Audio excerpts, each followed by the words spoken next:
Fala pessoal, tudo bem? Sejam muito bem-vindos aqui ao canal, eu sou o Vitor. Hoje eu vou fazer um vídeo análise de filme novamente. A gente vai analisar o filme Uncle Frank, que está disponível lá no Amazon Prime. É um filme que eu achei super interessante. O vídeo de hoje vai ser um pouco diferente porque eu não vou editar. Tô fazendo esse vídeo aqui de madrugada, são 20 para 1 da manhã. E é o horário que tá dando pra fazer as coisas, então peço desculpas aí, mas vai ser um vídeo mais orgânico dessa vez. Mais orgânico não, tipo, totalmente orgânico. Enfim, então eu vou contar sobre o filme, é uma análise, não preciso dizer que vai ter spoiler, porque eu vou falar de tudo que acontece no filme, vou contar a história do filme e a gente vai analisar junto alguns detalhes, algumas coisas simbólicas que talvez não sejam tão óbvias assim numa primeira vista aí, tá legal? Então vamos lá, eu vou fazer um resumão aqui e aí depois a gente analisa. A direção do filme é do Alan Ball. O filme ele começa em 69, numa festa de família, é aniversário do pai do Frank, e aí é uma perspectiva da personagem da sobrinha do Frank, que é interpretada pela Sophia Lillis. A personagem é a Beth Bledsoe. E ela vai descrevendo o ambiente familiar, como as pessoas são e tal, e como o tio dela é distinto dos demais, do restante da família. E nessa reunião de família, nesse aniversário, você vê o Frank um pouco destacado, um pouco meio que ali deixado para escanteio, enfim. E a Beth, ela gosta muito de conversar com o tio dela, porque ele não mora na cidade deles, que é Creekville, lá na Califórnia do Sul. Ele mora em Nova York, ele é um professor universitário, dá aula em Nova York, então é muito diferente do restante da família. E sempre que ele aparece lá, ela gosta de ter esse contato com ele, de conversar com ele. E numa dessas conversas, que é mostrada nessa cena em 1969, ela então com 14 anos, a personagem da Sophia Lillis, fala pro tio se ela pode um dia visitá-lo em Nova York. Ele fala, não, você pode se você quiser e tirar notas boas, você pode estudar lá, eu consigo uma bolsa para você lá na universidade. E ela fala, poxa, mas isso não é para mim, não dá, tipo, meu pai não gosta dessas coisas, acha chato, tipo, acha feio mulher que tem esse tipo de vida, o modo como elas se vestem e tal. E o tio dela fala assim, mas você tem duas escolhas na vida. Uma é ser aquilo que as pessoas querem que você seja, e a outra escolha é ser quem você quiser ser. E ela fala, poxa, mas para eu ser quem eu quiser ser, não dá nem pro começo, porque nem o meu nome é de universitário. Eu tenho o nome de uma mulher de 40 anos, eu me chamo Betty. Na verdade, tipo, é uma pronúncia um pouquinho diferente disso. É Betty, né? E o tio dela fala, mas você pode mudar o seu nome. Ela fala, nossa, sério, eu posso mudar o nome? Eu pode, você pode mudar o seu nome e você pode ter a vida que você quiser. Enfim, depois dessa cena, o filme aí efetivamente vai começar em 1973, que é onde vai se passar a história toda. E aí a Beth, né, porque ela mudou de nome de Betty para Beth, ela vai para Nova York, ela tá com 18 anos então.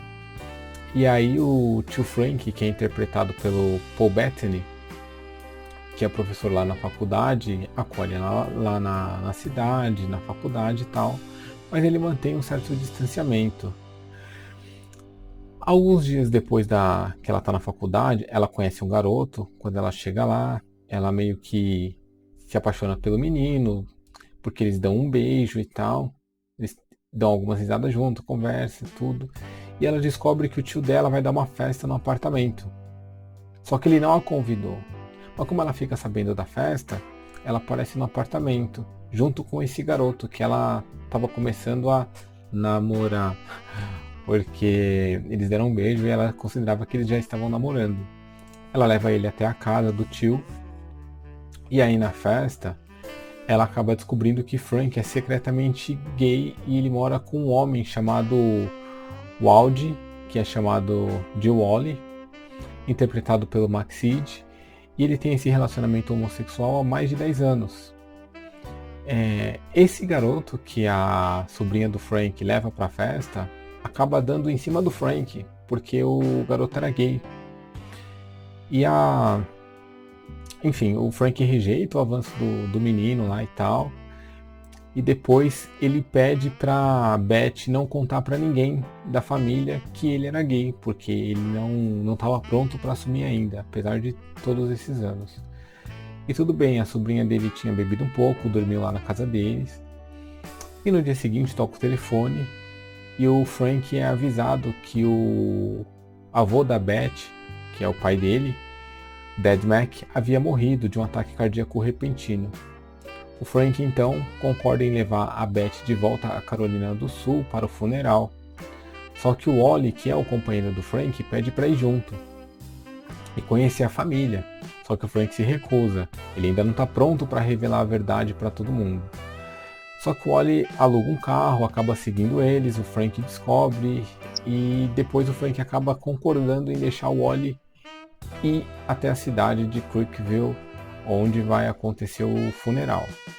Mas o Frank fala o seguinte: você não vai poder ser visto junto comigo, então você fica num motel lá separado durante o funeral, né, para que ninguém veja a gente junto e tal. Tudo bem. Ao longo dessa jornada, dessa viagem, Frank ele tem flashbacks da sua adolescência e ele vai lembrando de um relacionamento homossexual que ele teve com um garoto chamado Samuel. Quando ele estava tendo esse relacionamento com o garoto, um dia eles estão em casa e o pai do Frank pegou os dois na cama, chamou o Frank de abominação contra Deus, etc. Tal. E aí, para lidar com essas memórias, o Frank começa a beber secretamente durante a viagem. A Beth, que é a sobrinha do Frank, percebe que ele está bebendo, mas o Frank pede para não contar para o Wally. Por que ele não pode contar para o Wally? Por que a Beth não pode contar para o Wally? Porque o Frank, na verdade, é um alcoólatra em recuperação. Mas durante essa viagem e esses flashbacks e a perda do pai, etc., a carga acaba ficando muito e ele cai na bebida de novo.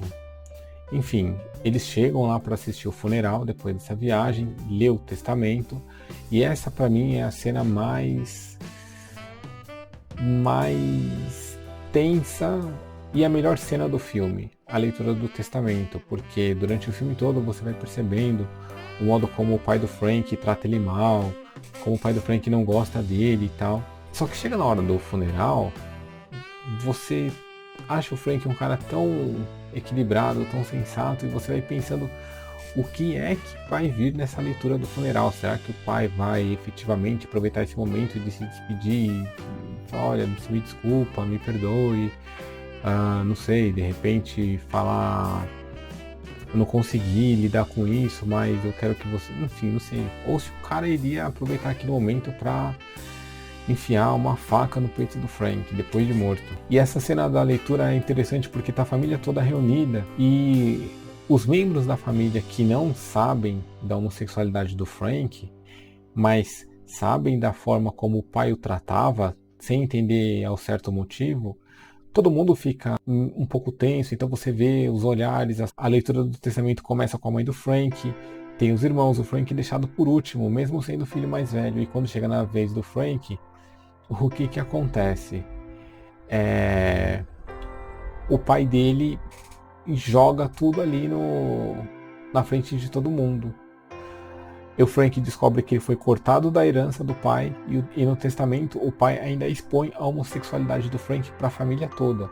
O Frank fica arrasado, ele levanta no meio da leitura e sai correndo. A sobrinha dele vai atrás, avisa o Wally, então vão os dois lá tentar encontrar o Frank, não acham o Frank em lugar nenhum, voltam pro hotel.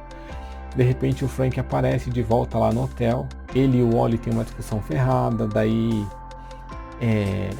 nesse meio tempo mostra um flashback final em que vai revelar que o Frank disse pro Samuel algumas coisas, porque quando ele foi pego com o Samuel lá na cama pelo pai dele, falou um monte pra ele, e ele tenta se reaproximar do pai, e o pai fala: meu, você tem uma escolha na vida, ser um homem decente ou ser um homem que fica tendo esse tipo de relacionamento promíscuo com outros homens, e que vai passar o resto da eternidade no inferno castigado por Deus e tal, por cometer esse tipo de coisa. E o Frank, com aquelas palavras fortes do pai, no momento de emoção, no momento de impulsão, ele vai até o Samuel, que era o outro garoto, eles tinham 16 anos na época, e fala tudo isso, fala, ó, a gente nunca mais vai se ver, não vai mais encontrar comigo, eu não quero mais fazer essas coisas, você não pode mais fazer isso. E Samuel fala, não, mas peraí, não é bem por aí.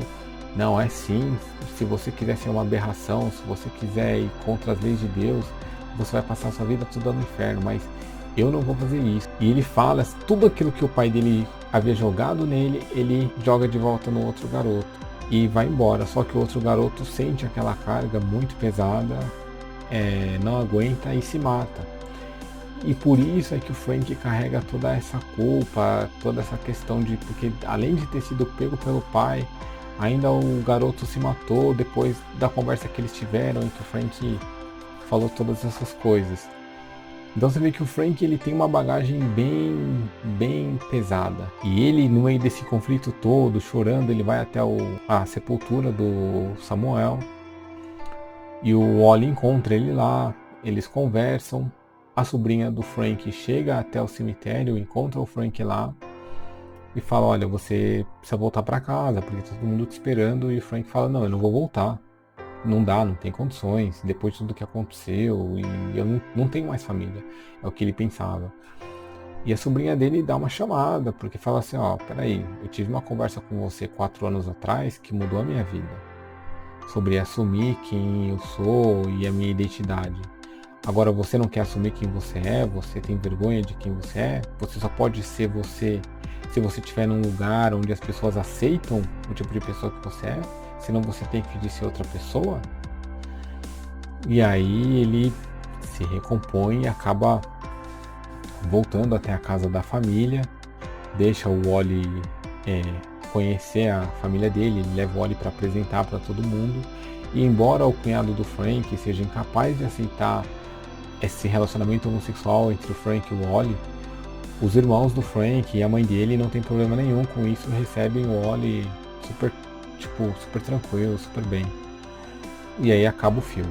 Bom, depois dessa super introdução aí, eu vou fazer uma análise agora de 3 pontos basicamente que eu gostei muito do filme. Um é a questão da falha trágica do personagem, ele não assumir a identidade, ele não assumir quem ele é. Falha trágica é um conceito de Aristóteles que vai dizer o seguinte: são os caráteres que dão aos homens as suas qualidades, mas são os seus atos que os tornam felizes ou miseráveis. Então, um herói é um homem cuja infelicidade o atinge não através do vício ou devassidão, mas em consequência de algum erro seu. Ou seja, o que é a falha trágica? É quando o personagem ele tem suas qualidades, ele tem as suas virtudes, mas ele não tem total controle sobre ela, ele ainda, eventualmente, ele comete alguns erros. E esse erro que ele vai cometer, apesar de ser uma pessoa com virtudes como o Frank, de ter várias qualidades, quando ele comete uma falha trágica, um erro trágico, né? Ele desestrutura todas as coisas. Por quê? O que é a falha trágica? Aristóteles diz que no universo as coisas estão todas em harmonias. Elas estão todas alinhadas, funcionando. E quando se comete um erro trágico, é um erro que vai mexer na harmonia das coisas no universo.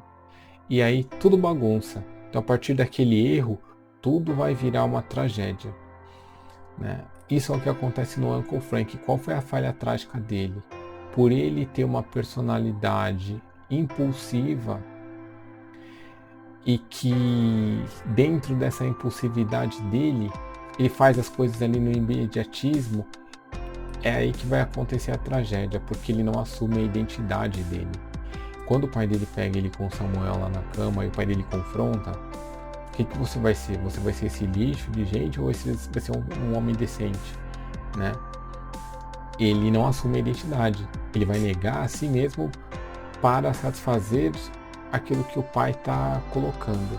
Mais do que isso, Na impulsividade, além de tudo, ele vai sair correndo, vai lá até o Samuel, que é o outro garoto, e vai falar tudo aquilo que o pai falou pra ele, ele vai jogar em cima do outro garoto. Ele vai negar a identidade dele e falar, cara, eu não sou isso, você nunca mais vai me ver, a gente nunca mais vai sair, eu sou uma pessoa decente, eu não quero ficar o resto da eternidade no inferno queimando.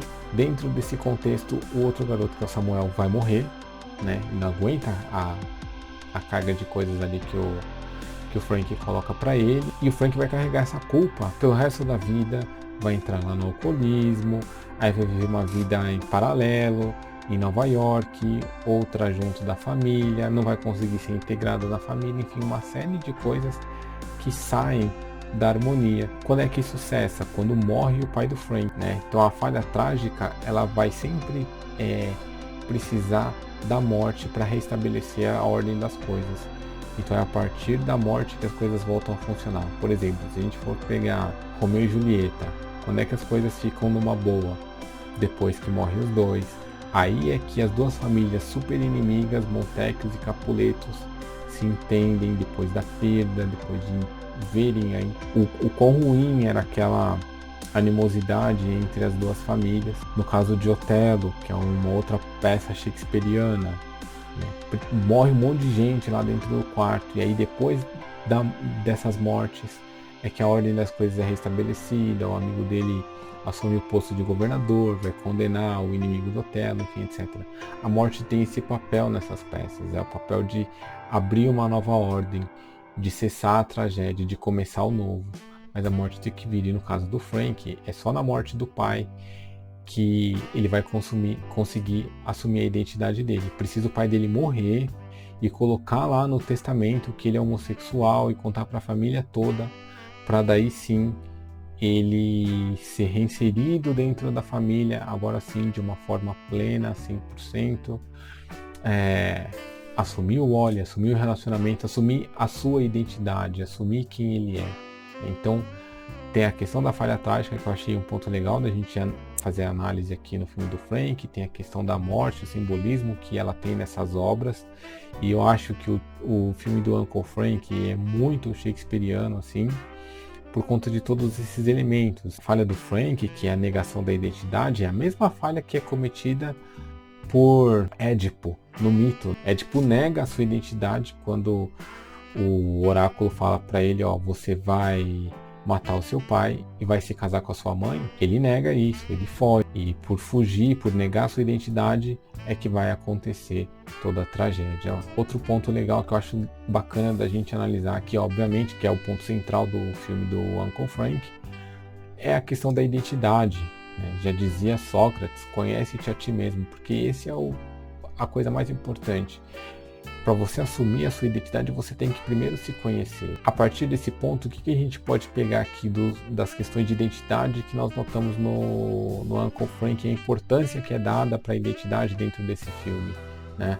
Que é um filme, tudo bem, tem a questão da homossexualidade, os preconceitos e tal, mas essa é uma alegoria dentro da história.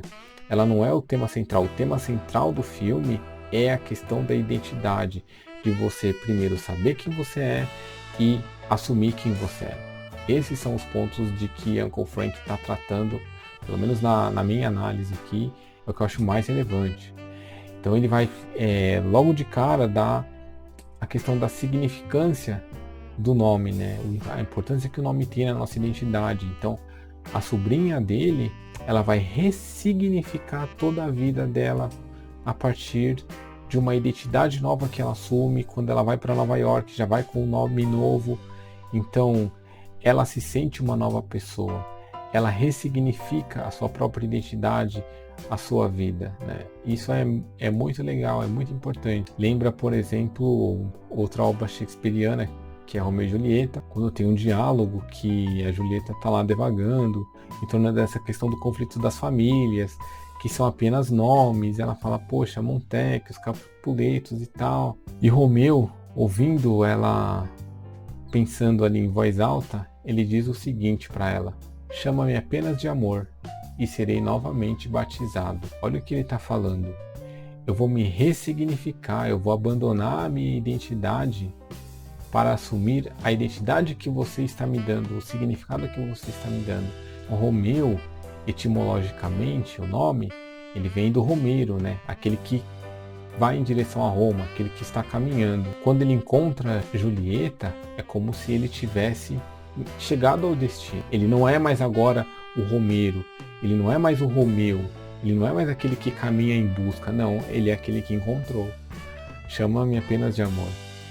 Serei novamente batizado. Isso é muito legal, é muito bonito para você ver a importância que tem a identidade, o nome, simbolicamente, né, para a identidade da gente. Então eu acho isso daí muito legal aqui na obra do Uncle Frank. Tem um poema que eu acho super bacana do Khalil Gibran, e vou ler aqui um trecho dele, se tiver aqui ainda no meu celular, eu tinha deixado salvo, que eu acho que tem muito a ver com a obra, porque o Frank tinha um vazio na vida, e muitas vezes quando você tem esses problemas com álcool, essas coisas, além, claro, da questão da culpa e tudo, tem a questão do vazio interior, né? E por que o Frank tinha esse vazio? Porque ele não conseguia viver uma vida completa, porque ele se assumia pela metade, né?